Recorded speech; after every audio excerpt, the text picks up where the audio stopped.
Itu sunnah Nabi SAW. Nampak remeh, tapi kita rugi. Setiap hari kita bangun tidur, tiba-tiba kita tinggal benda kecil-kecil ni. Rugi sangat-sangat tuan-tuan. Jadi mulai malam ni, buatlah semua. Buat semua. Kalau tak boleh semua pun sebahagian besar, buatlah. Rugi sangat-sangat. Kita dah berusia dah 50, 60, benda kecil aja. Takut-takut di akhirat nanti bila kita berhadapan dengan Allah Subhanahu Wa Taala, kita menyesal. Allahu Akbar. Benda ni mudah aja pun, nak sapu muka. Mudah aja.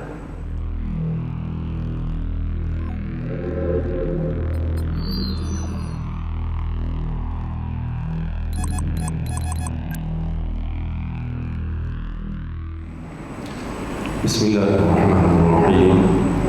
Assalamualaikum warahmatullahi wabarakatuh. Kita mulakan perjumpaan kita dengan membaca Kitab Al-Fatihah. A'udzubillahi minasyaitonir rajim. Bismillahirrahmanirrahim. Alhamdulillahirrahmanirrahim. Iyyaka na'budu wa iyyaka nasta'in. Ihdinas siratal mustaqim.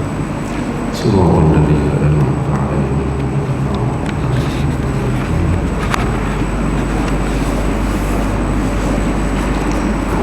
Bismillahirrahmanirrahim. Alhamdulillahi rabbil alamin. Wassalatu wassalamu ala sayyidil mursalin wa ala alihi wa sahbihi ajma'in.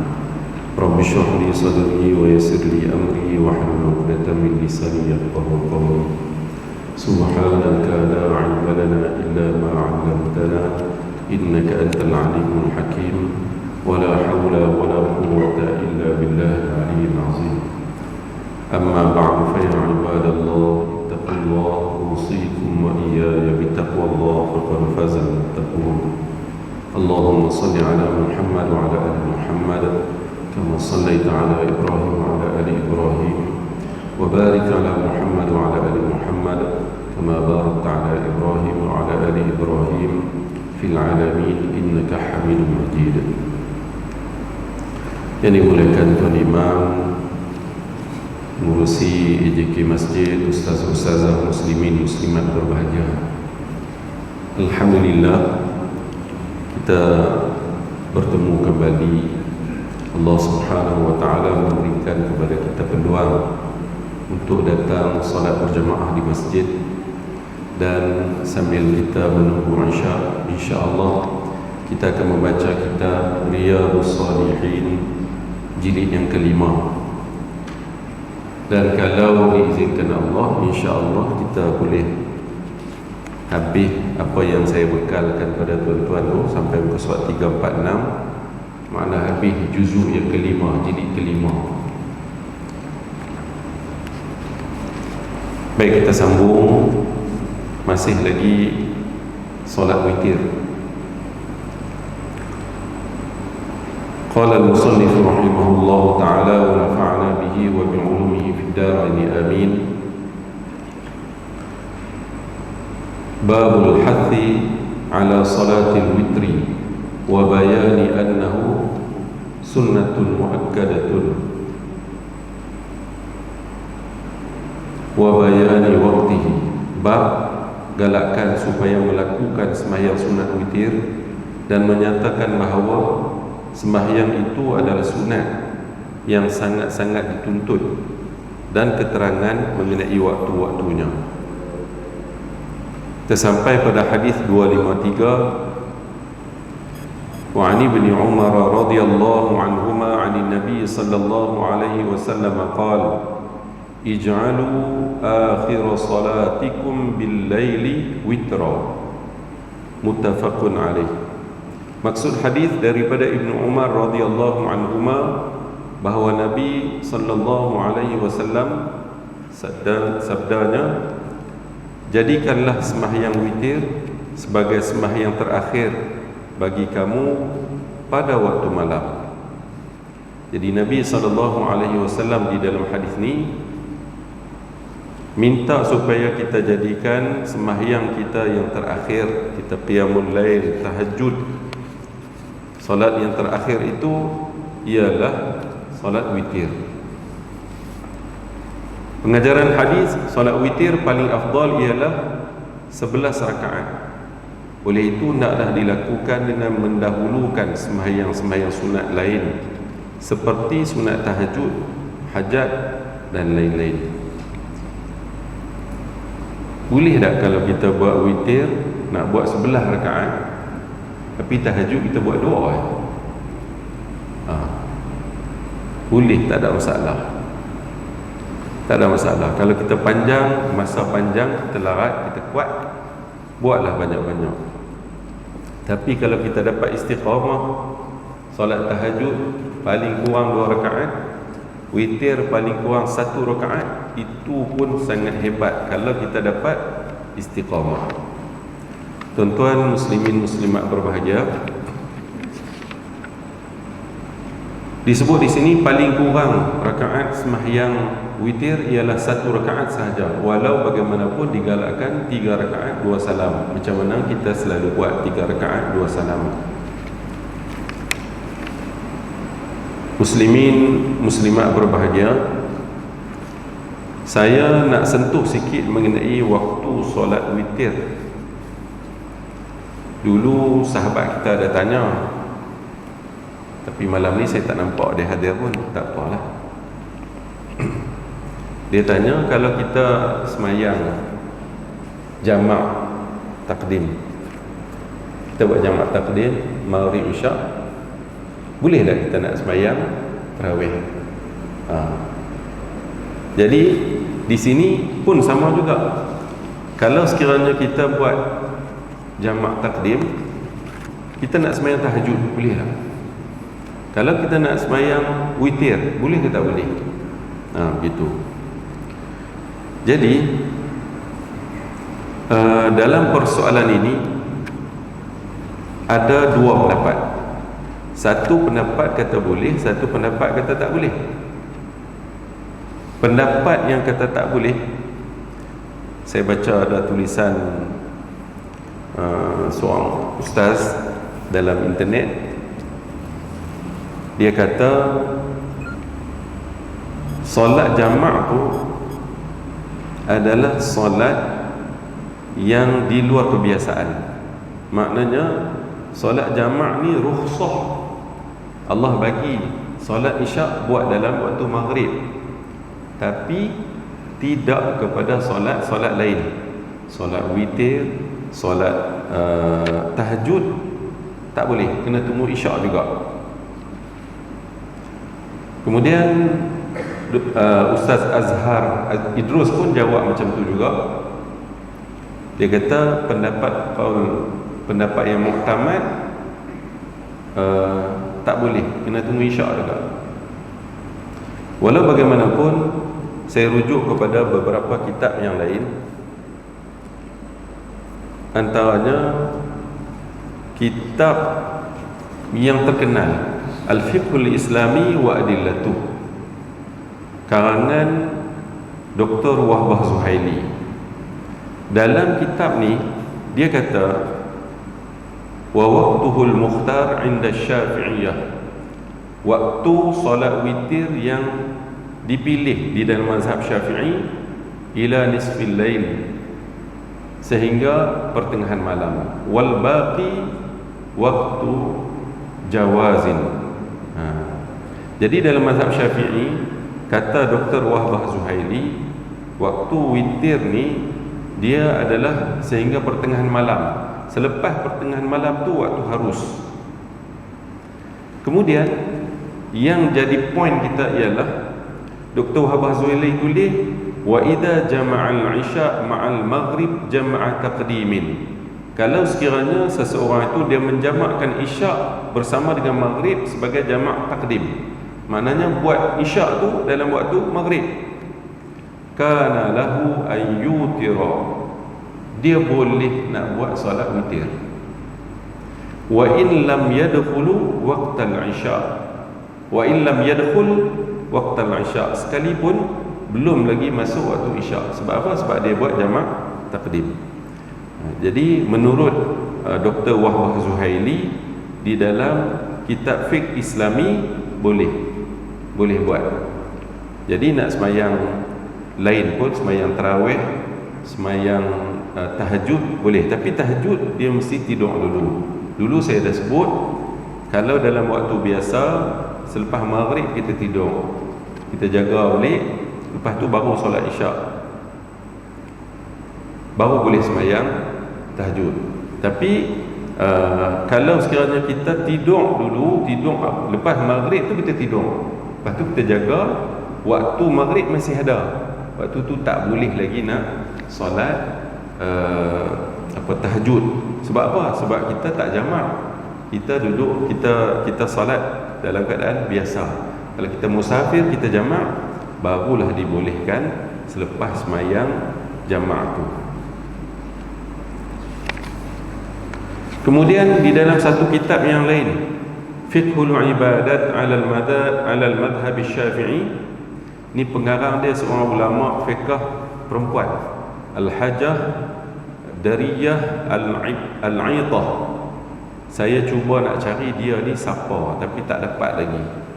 Saya cuma dapat tengok gambar dia aja. Hebat. Fiqhul Ibadat 'ala al-madhhab Syafi'i, fiqh ibadah dalam madhab Syafi'i. Apa dia tulis?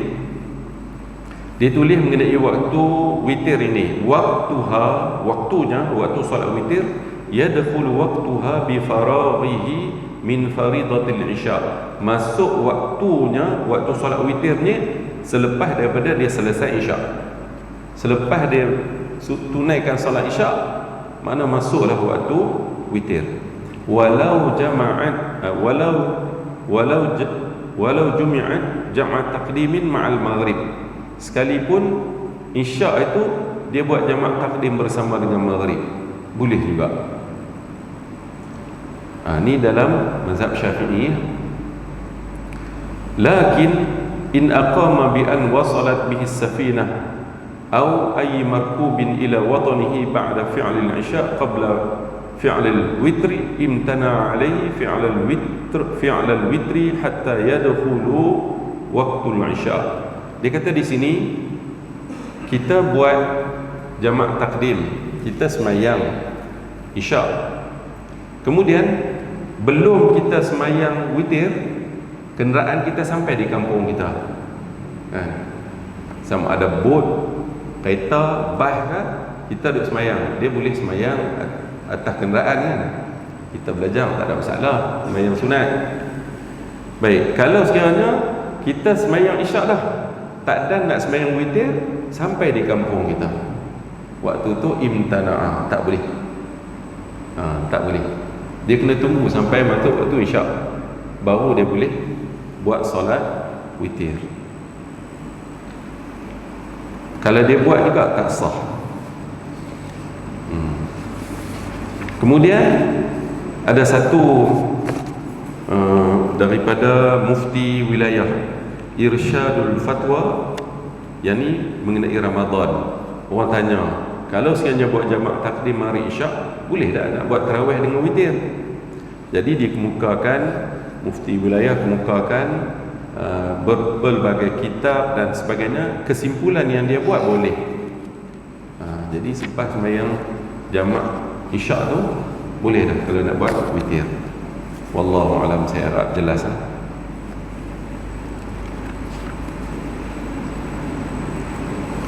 Baik, witir ni kan dalam mazhab Syafi'i ni sunat, dan pengarang kita pun sunat. Dia sebut sunnatun muakkadah, sunat muakkad. Tapi dalam mazhab Abu Hanifah, witir ni wajib. Witir ni wajib. Jadi orang mazhab Hanafi, dia wajib solat. Dia wajib solat witir ni. Sebab apa? Sebab Nabi tak pernah tinggal. Sekalipun Nabi dalam keadaan musafir, Nabi tak tinggal solat witir ni. Saya ingat itu sebagai maklumat tambahan daripada perjumpaan yang lepas. Baik, seterusnya hadis yang ke-254. Wa an Abi Sa'id Al-Khudri radhiyallahu anhu anna an-nabiy sallallahu alaihi wasallam qala awtiru qabla an tusbihu. Daripada maksud hadis daripada Abu Sa'id Al-Khudri radhiyallahu anhu bahawa Nabi sallallahu alaihi wasallam bersabda, hendaklah kamu semua menunaikan sembahyang sunat witir sebelum kamu semua kesiangan, yakni sebelum terbit fajar sadiq, fajar siddiq. Ada sebut siddiq, ada sebut sadiq. Baik. Jadi Nabi sallallahu alaihi wasallam maknanya subuh sembahyang dekat-dekat nak subuh lah. Hadis tadi kata, hadis mula tadi, jadikan sembahyang terakhir kamu di waktu malam witir, sembahyang witir. Hadis ni pula kata witirlah sebelum masuk subuh. Maknanya di akhir. Bertentangan tak di dalam satu hadis yang lain?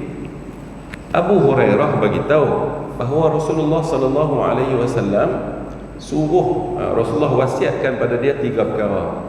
Yang pertama, puasa sebulan 3 hari. Yang kedua, solat duha. Yang ketiga, witir sebelum tidur. Bercanggah ke tak bercanggah? Baik. Ulama buat kajian, antaranya Syekh Utsaimin di dalam kitab Syarah Riyadhus Salihin. Dia kata, pasal apa Rasulullah sallallahu alaihi wasallam sebut kepada Abu Hurairah supaya buat witir sebelum tidur? Okey. Sebabnya Rasulullah sallallahu alaihi wasallam bila dia nak bercakap dengan sahabat, baginda nak cakap dengan sahabat, baginda kenal sahabat tu. Abu Hurairah rupa-rupanya selepas Isyak dia menerah hadis Nabi. Dia belajar hadis Nabi sampai larut malam. Dia mengapailah semua, dia menerah hadis-hadis Nabi sampai larut malam. Nabi tahu dia ni kadang-kadang silat-silat tidur, jaga-jaga subuh. Sebab itulah Nabi sallallahu alaihi wasallam wasiatkan kepada Abu Hurairah solat witir sebelum tidur. Baik, tuan-tuan muslimin muslimat berbahagia. Pada perjumpaan yang lepas juga kita juga belajar bahawa solat witir ni Nabi pernah solat di awal malam, Nabi pernah solat di pertengahan malam, Nabi pernah solat di akhir malam. Tapi banyak hadis-hadis yang menyuruh supaya solat di akhir malam. Ustaz, saya ni kadang-kadang saya nak pergi awal di masjid. Saya nak semayang di rumah pun nak semayang juga. Sebab apa? Ada hadis Nabi SAW suruh semayang sunat di rumah. Boleh tak? Saya nak buat 2 rakaat, saya nak semayang witir 3 rakaat, 2 rakaat buat di rumah, main masjid buat 1 rakaat. Boleh jawab dia. Tak ada masalah. Dia tidak wajib berturut-turut. Boleh buat 2 dulu, lepas tu nak pergi minum air kan, mandi kan, pakai baju semua, lepas tu main di masjid buat 1. Boleh, tak ada masalah. Tapi nak masuk masjid tu semayang 2 rakaat dulu, semayang tahiyatul masjid. Lepas tu baru buat witir 1 rakaat yang kita simpan. Tak ada masalah, boleh. Baik. Disebut di sini pengajaran hadis sembahyang sunat witir hendaklah dilakukan di waktu malam selepas sembahyang Isyak dan sebelum waktu subuh. Jelas orang yang paling banyak menerima dugaan dan rintangan semasa melakukan sesuatu ibadah, kemudian mereka sabar untuk menghadapi perkara tersebut, akan diberi ganjaran pahala yang berganda oleh Allah Subhanahu wa taala di akhirat kelak. Ya, nak sembahyang witir ni bukan senang, sebut mudah 1 rakaat. Tapi tuan-tuan, seminggu yang lepas, adakah tuan-tuan tak pernah miss 7 hari sembahyang witir? Belum tentu. 1 rakaat mudah nak buat, tapi belum tentu. Sebab itulah kita minta pada Allah Subhanahu wa taala, Allahumma a'inni ala dzikrika wa syukrika wa husni ibadatik. Minta pada Allah. Kemudian adab tidur pun sama juga. Adab tidur, kadang-kadang kita ni terlupa. Kita belajar hadis Nabi lama dah, daripada kecil lagi kita belajar, tapi lupa tak buat sebelum tidur. Sebelum tidur Nabi anjurkan supaya kita baca subhanallah 33 kali, alhamdulillah 33 kali, Allahu akbar 33 kali. Dia ada cerita dia. Pernah Sayyidatina Fatimah anak kepada Rasulullah sallallahu alaihi wasallam, isteri kepada Sayyidina Ali, dia Sayyidina Ali sibuk dengan urusan negara lah, macam-macam sibuk. Kemudian Sayyidatina Fatimah ni dia terpaksa lah daripada gandum terpaksa tumbuk dan sebagainya, tapi akhirnya buat roti, penat. Lalu dia pergi jumpa Nabi SAW, tanya ayah dia sendirilah, ada tak hamba? Sebab waktu tu ada seorang wakil zakat baru balik daripada Bahrain, bawa hamba, harta dan sebagainya. Kemudian Sayyidatina Fatimah pergi jumpa Nabi. Dia beritahu, dia kata tak larat, dia kata. Lalu Nabi kata apa kat dia?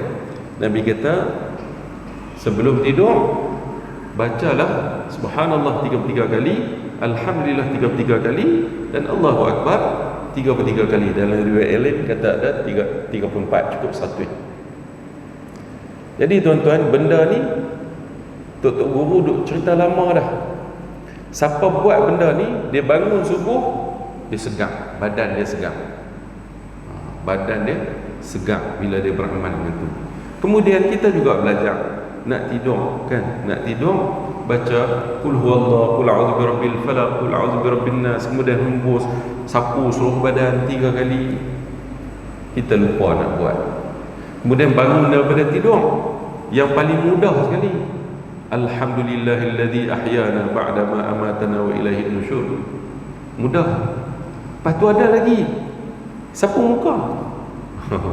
Nabi sapu muka bila bangun tidur. Nabi sapu muka, nak bagi menghilang, nak hilangkan mengantuk tu. Itu sunnah Nabi SAW. Nampak remeh, tapi kita rugi. Setiap hari kita bangun tidur, tiba-tiba kita tinggal benda kecil-kecil ni. Rugi sangat-sangat tuan-tuan. Jadi mulai malam ni buatlah semua. Buat semua. Kalau tak boleh semua pun sebagian besar, buatlah. Rugi sangat-sangat. Kita dah berusia dah 50, 60, benda kecil je. Takut-takut di akhirat nanti bila kita berhadapan dengan Allah Subhanahu Wa Taala, kita menyesal. Allahu Akbar. Benda ni mudah aja pun, nak sapu muka. Mudah aja. Kemudian bila kita pergi bilik air, Nabi suruh basuh tangan dulu. Sebelum buat apa, basuh tangan dulu. Sebab Nabi kata, kita tak tahu semalam aina batat yadahu, di mana malam semalam tangan ni tidur, dia garu sana, dia garu sini, basuh dulu tangan. Itu sunnah Nabi SAW. Dan saya yakin kalau sekiranya kita jaga sunnah-sunnah tu, bila jaga kita nak salat tahajud, nak salat witir, insya-Allah mudah, Allah Taala permudahkan. Tuan-tuan muslimin muslimat berbahagia, hadis 255. Wa an Aisyah radhiyallahu anha anna an-nabiy sallallahu alaihi wasallam kana yusalli salatahu bil-lail wa hiya mu'taridatun bayna yadayhi fa idza baqiya al-witru ayqadhaha fa awtarat rawahu Muslim. Wa fi riwayatin lahu fa idza baqiya al-witru qala qumi fa awtiri ya Aisyah. Maksud hadis, tuan-tuan, kalau kita boleh buat macam ni pada isteri kita, hebat. Mula-mula buat dulu. Dia tak bangkit, tak apa, biar pergi ya. Setiap hari kita buat benda ni. Macam mana Nabi buat pada Sayyidatina Aisyah, yang tu kita buat pada isteri kita. Marah tak marah, aku buat juga. Kan? Tengok Nabi buat apa, tengok. Daripada Aisyah radhiyallahu anha bahawa Nabi sallallahu alaihi wasallam melakukan sembahyang sunat pada waktu malam. Nabi sembahyang malam. Sedangkan Aisyah berbaring melintang di hadapannya, di hadapan Rasulullah. Rasulullah menghadap ke kiblat. Depan tu ada Sayyidatina Aisyah. Orang kita tak lihat, dia kata lagi mati, kan, mati. Sayyidatina Aisyah, bilik Rasulullah kecil. Jadi Sayyidatina Aisyah tidur, Rasulullah semayang, tak ada masalah. Yang tak boleh apa? Yang tak boleh jarak di antara kita berdiri dengan sujud kita, celah-celah tu tak boleh. Kalau depan tak apa. Lalu, bukan maksud larangan Nabi lalu depan orang semayang ni tu. 10 meter depan tu tak boleh dah. Dah.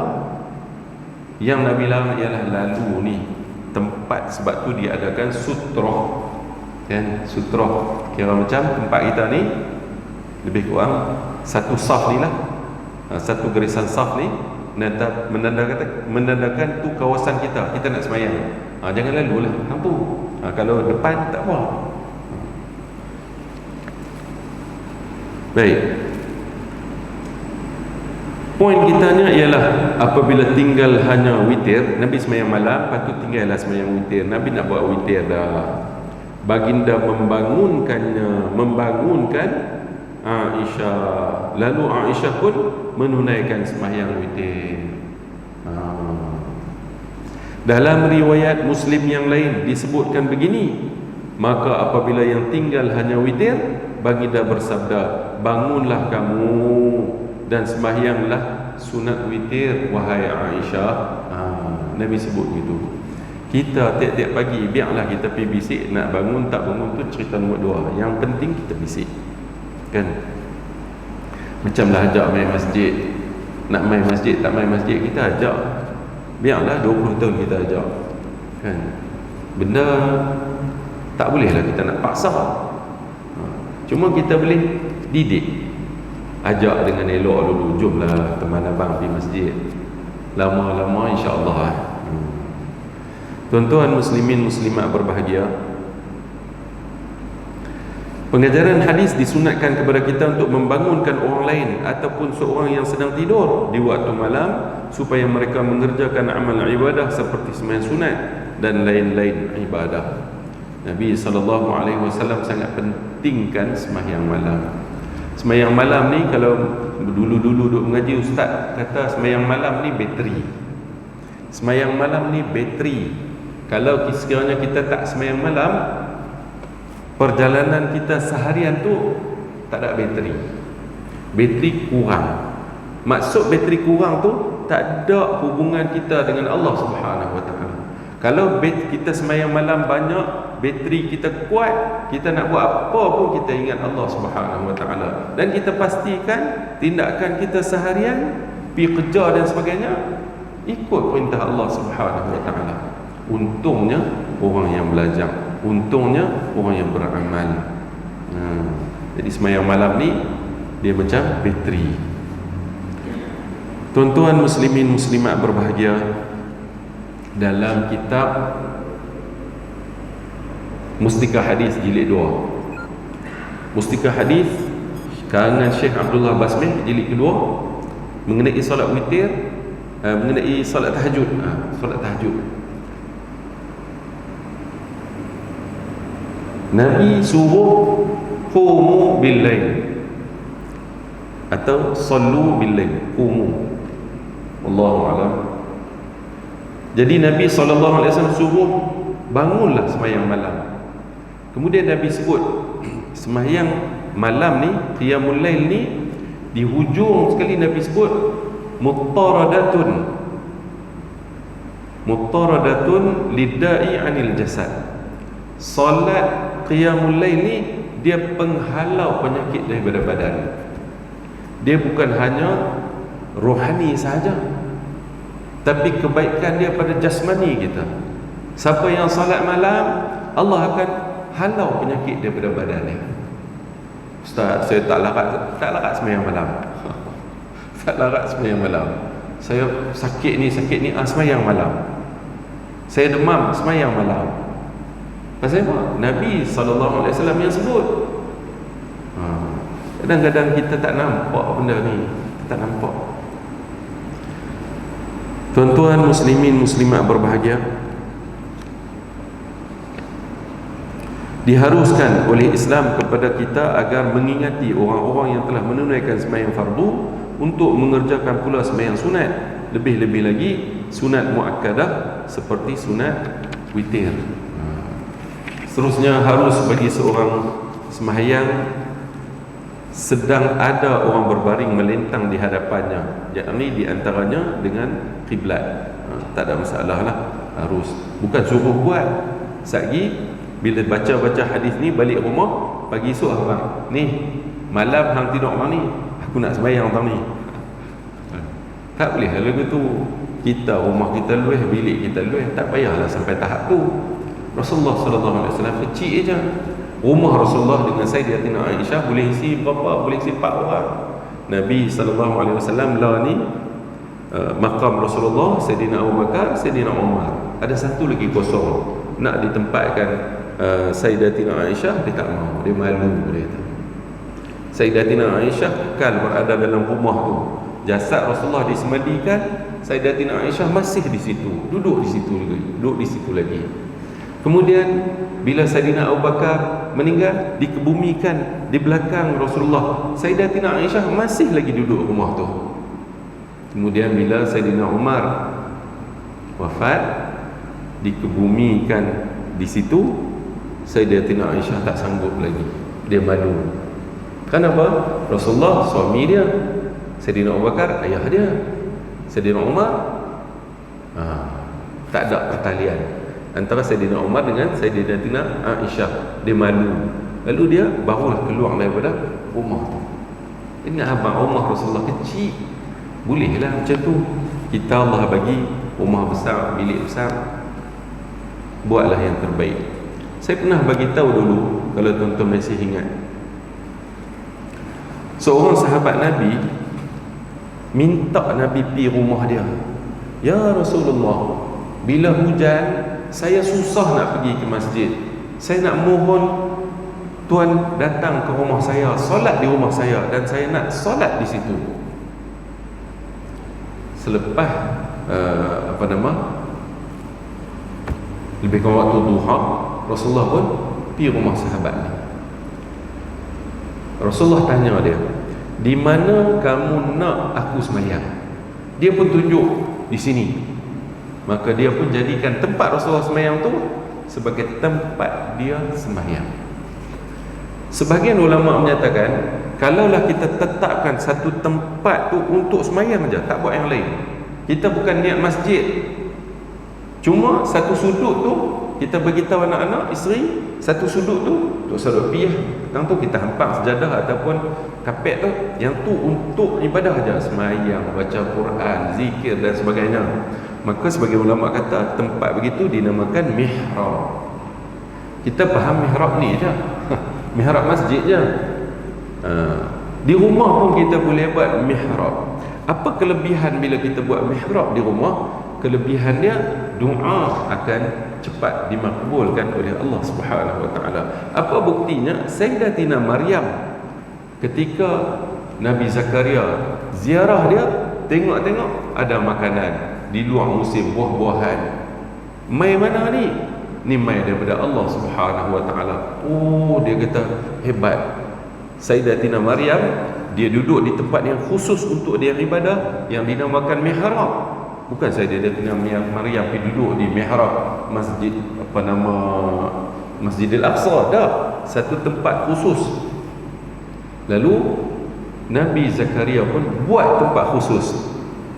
Ketika dia sedang semayang, mai malaikat bagi tahu berita gembira, Allah kurniakan kepada dia anak, dan bagilah nama selepas ni Yahya.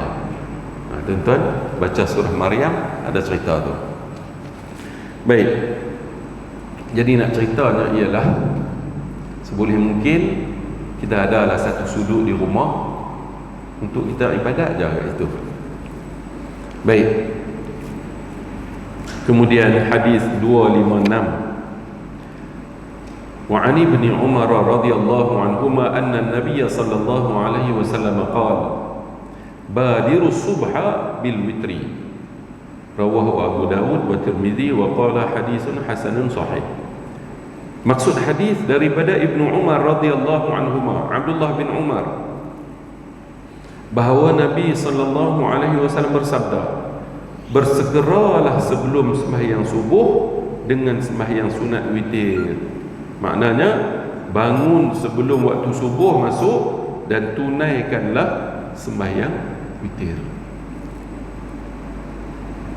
Pengajaran hadis disunatkan mengerjakan sembahyang witir di akhir malam, iaitu ketika hampir terbit fajar shadiq, bagi mereka yang mudah terbangun daripada tidurnya.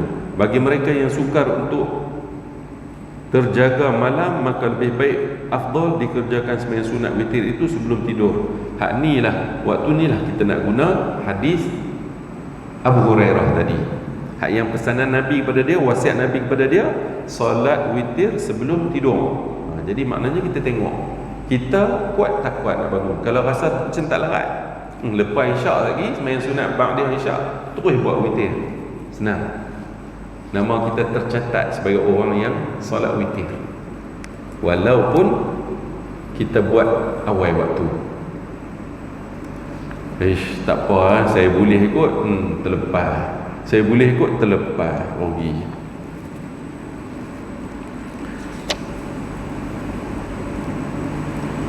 Hadis 257.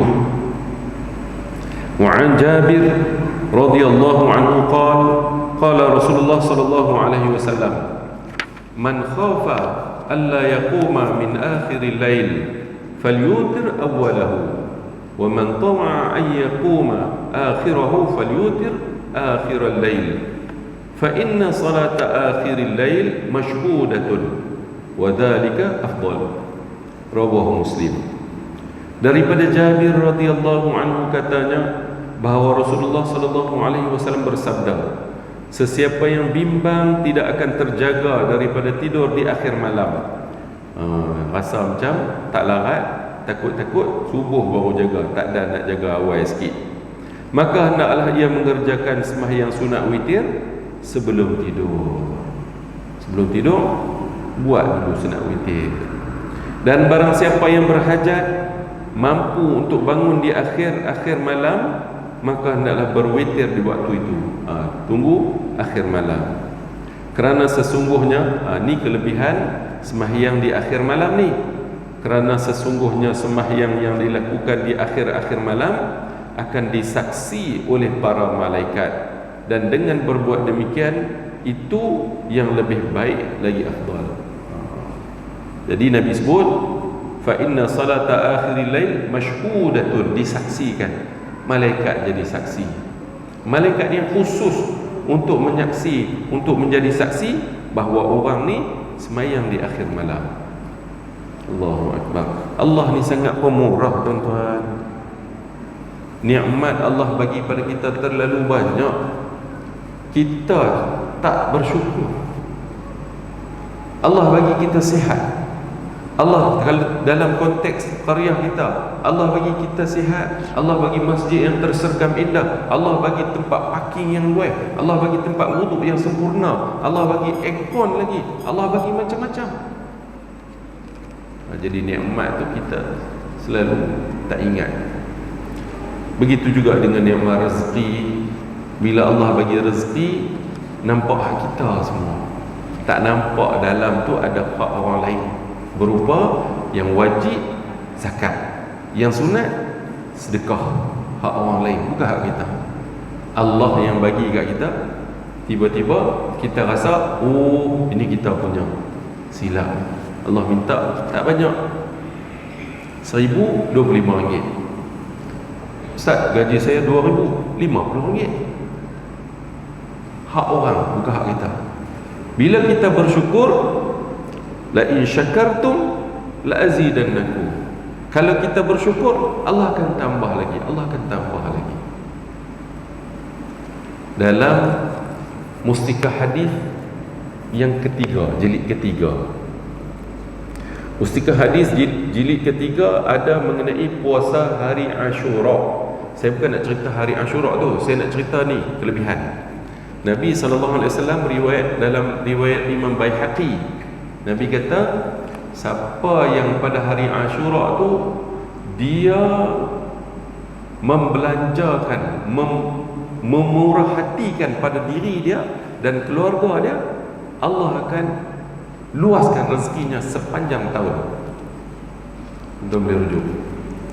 Dan ramai dalam kitab lain pula, ramai ulama yang menyatakan bahawa benda ini mujarrabah. Benda ni berdasarkan pengalaman, bila mereka buat memang rezeki luas. Yang saya nak habaq apa? Yang saya nak habaq, bila Allah bagi kepada kita rezeki, kita sumbangkan. Rezeki duit, kita bagi duit pada orang. Rezeki tenaga kuat, kita sumbang tenaga kita. Rezeki kepandaian dalam internet, kita gunakan untuk internet, melalui internet untuk agama Allah. Allah bagi pemikiran kita memang cerdas, kita gunakan, kita bagikan idea untuk membantu umat Islam. Tuan-tuan muslimin muslimat berbahagia, carilah jalan ke mana pun. Mudah-mudahan bila kita berjumpa dengan Allah Subhanahu Wa Taala, kita tak mengkelah. Kemudian kita masuk bab baru. Dah masa 3 minit lagi. Saya speed yang ni. 3 minit lagi saya speed.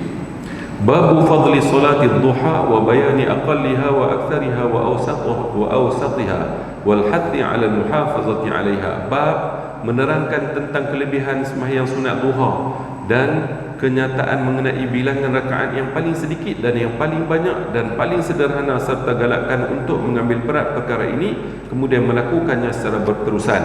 Sembahyang sunat duha juga sangat digalakkan kepada umat Islam supaya melakukannya kerana ia mempunyai kelebihan yang banyak lagi besar. 2 rakaat sembahyang duha dapat menyama beberapa amalan lain seperti tasbih, tahmid, tahlil, takbir, dan menyeru kepada orang lain supaya berbuat baik dan melarang orang daripada melakukan maksiat dan kejahatan dan lain-lain. Solat duha ni dia akan menyama, nanti kita jumpa hadis tasbih, tahlil, tahmid dan sebagainya.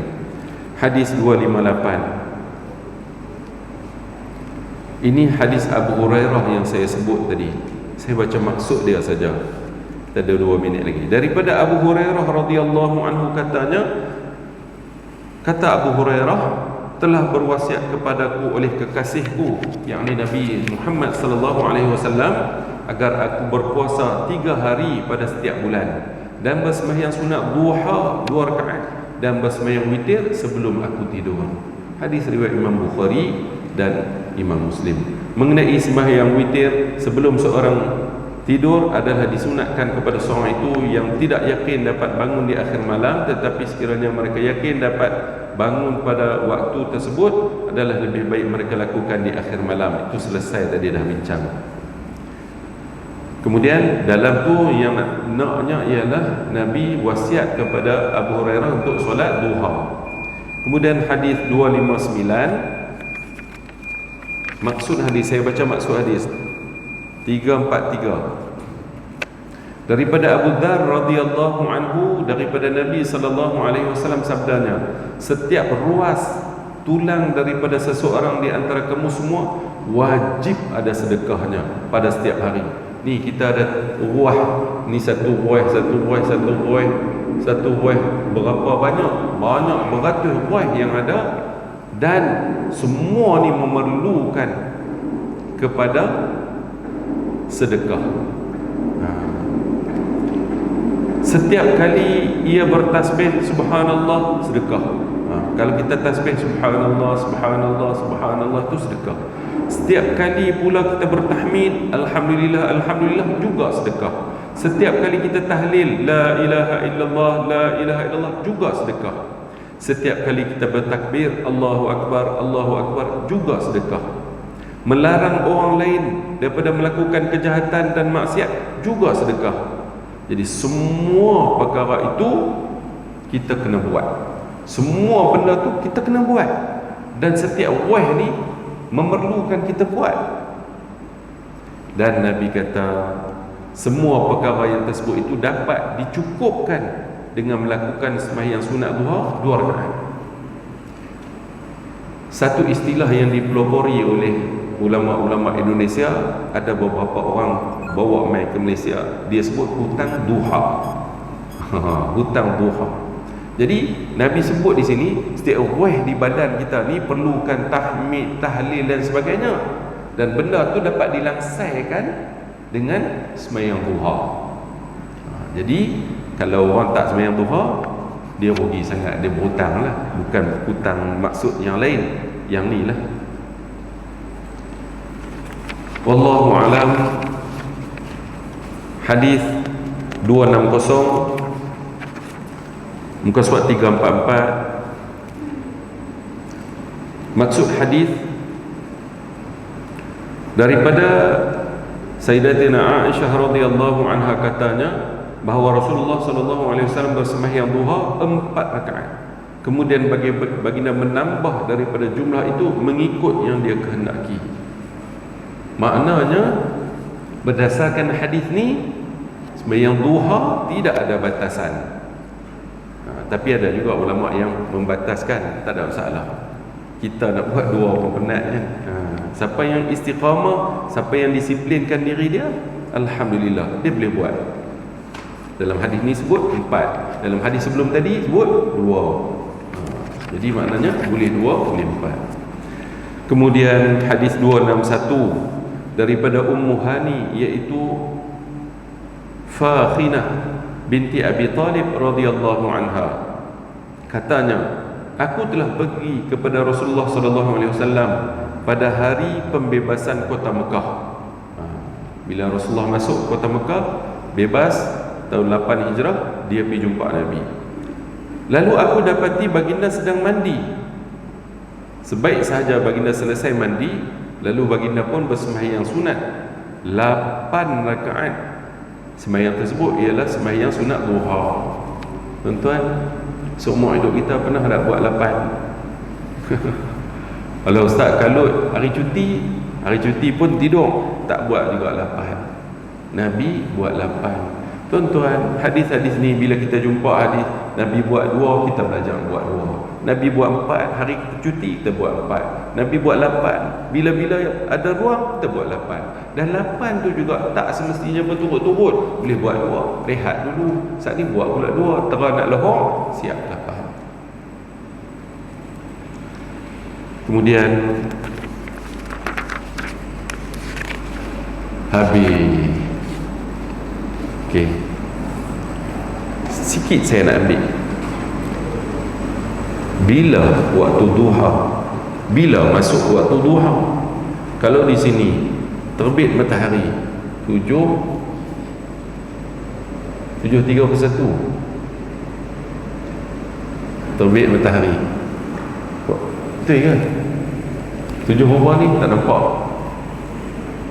Syuruk 7:34, 24, 31. Dia. Okey. Macam mana kita nak tahu bila masuk waktu duha? Okey. Kalender Pulau Pinang tulis 28 minit. Kalender Pulau Pinang kata 28 minit. Masuk syuruk tu 28 minit baru boleh buat duha. Baik.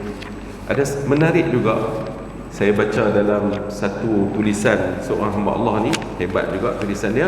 Baik, saya cerita nak. Sagi habis ha. Nak habis dah. Oh, lari tahun dah.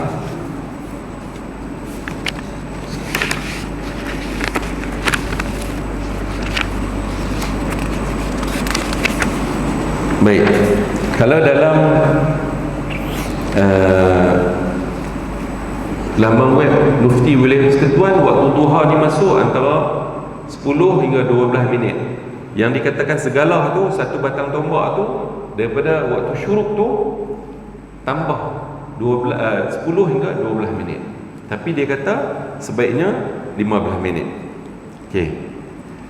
Jadi kalau ahli falak pula, maka mereka kata 28 minit. Macam mana Pulau Pinang sebut. Tapi ahli falak yang nama dia Abu Yahya Al-Habbak At-Tilmisani, dia kata 20 minit daripada waktu syuruk. Tadi 7:24 tambah 20, 7:44, baru boleh buat duha. Kemudian menurut Hasan Al-Kaf, dia kata sekadar satu batang tombak tu 16 minit. 16 minit. Okey. Jadi kita ada pelbagai. Ada yang kata 28, ada kata 20, ada kata 16, ada kata 10 hingga 12. Kita nak ambil yang mana? Terpulang pada tuan-tuan. Kalau tuan-tuan rasa nak lega, ambil 15. Tuan-tuan rasa nak cepat, ambil 10. Sebab itu pun ada pendapat ulama juga. Buka halaman web Mufti Wilayah.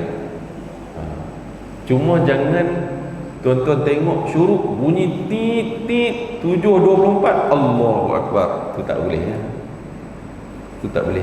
Kena tambah 10 minit. Nak cantiknya 15 minit. Jadi itulah yang saya mampu kongsi dengan tuan-tuan hari ini. Mudah-mudahan kita dapat beramal. Paling tidak malam ni kena sembahyang witir. Macam mana pun kena sembahyang witir. Pagi besok macam mana pun kena sembahyang duha. Asuh diri kita. Takkan nak tunggu sampai kita dah tak larat baru nak sembahyang. Allah bagi kita masa yang banyak. Sampai umur 60 dah pencen, tiba-tiba tak dan duha, tak dan nak sembahyang witir. Ya ayyuhalladzina amanu, hai orang beriman, la tulhikum amwalukum wala auladukum an dzikrillah. Jangan benarkan anak-anak dan harta itu menghalang daripada menyati Allah. Rugi sangat tuan-tuan. Mudah-mudahan kita dapat beramal. Saya minta maaf, saya dah terlajak dah 8 minit. Dan kalau tuan-tuan tak faham, saya minta maaf. Kalau salah, tolong baiki. Bismillahirrahmanirrahim. Alhamdulillahi rabbil alamin, wassalatu wassalamu ala sayyidil mursalin wa ala alihi wa sahbihi ajma'in. Allahumma faqihna fid din wa 'allimna at-ta'wil wa hdina siratal mustaqim. Allahumma ja'al jam'ana hadha jam'an marhuma wa tafarruqna min ba'di tafarruqan ma'suma. Rabbana atina fid dunya hasanah wa fil akhirati hasanah wa qina adzaban nar. Sallallahu wasallam alaihi walhamdulillahi rabbil alamin. Terima kasih atas perhatian. Barakallahu fikum. Allahu yufahim. Wassalamualaikum warahmatullahi